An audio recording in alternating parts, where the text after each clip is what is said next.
Kumbuka ni wapi ulipoangusha. Kumbuka ni wapi ulipoanguka, urudi na ukatubu. Ukarejea matendo ya mwanzo. Ukarejea tabia zako za mwanzo. Hebu piga picha, ulikuwaje zamani?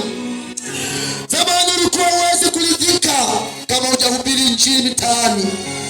Leo umeacha. Zamani ulikuwa huwezi kukaa bila kuomba. Leo huwezi kuomba tena. Zamani ulikuwa mwimbaji mzuri. Leo umeacha. Zamani ulikuwa mhudhuriaji wa ibada mzuri. Leo unabaki una bipu. Mtu yoyote mwenye akili timamu lazima ajichue kwamba hali yake ya sasa ikoje. Ikoje? Mara ya mwisho lini umenena kwa lugha? Mara ya mwisho ni lini? Unaweza ukajua kama hata Roho Mtakatifu alishakuacha muda mrefu. Mara ya mwisho ni lini? Sauti ya Mungu ilishanyamaza kwako muda mrefu. Halafu umekomaa tu. Umekomaa tu. Nimeokoka. Mimi mtumishi wa Mungu. Umekomaa. Sauti ya Mungu ilishanyamaza kwako muda mrefu. Zamani Mungu alikuwa anakusemesha usiku. Anasema mwanangu amka omba. Leo sauti ile imeshakoma. Halafu wewe bado umebaki umeng'ang'ana tu, mimi mtumishi wa Mungu. Zamani ulikuwa na hofu ya Mungu ndani.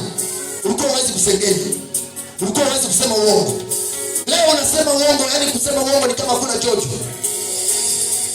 Zamani ulikuwa na hofu ya Mungu ndani. Usipofanya mapenzi ya Mungu ulikuwa ni kama unaugua. Lakini leo ufanye usifanye unaona sawa sawa. Nataka uje mbele. Niombe na watu ambao wanahitaji kurudi kwenye nafasi zao. Nataka niombe na watu wanaotaka kurudi kwenye nafasi zao. Wewe unaona kwamba Mungu uko naye, baki hapo kwenye kiti.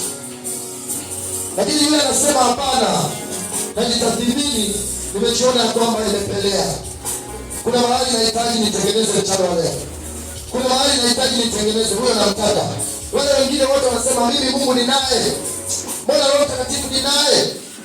Mbona Mungu ni naye? Huyo naomba abaki kwenye kiti. Naomba sogea mbele kabisa. Hili neno la Mungu limekuja kwa wakati. Naomba hiyo simu nikuelekeze. Vipi unataka wewe? Haya. Naomba hiyo simu. Naomba hiyo simu.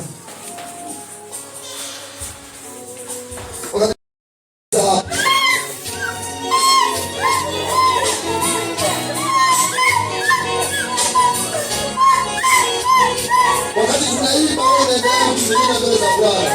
Uliyepita mbele.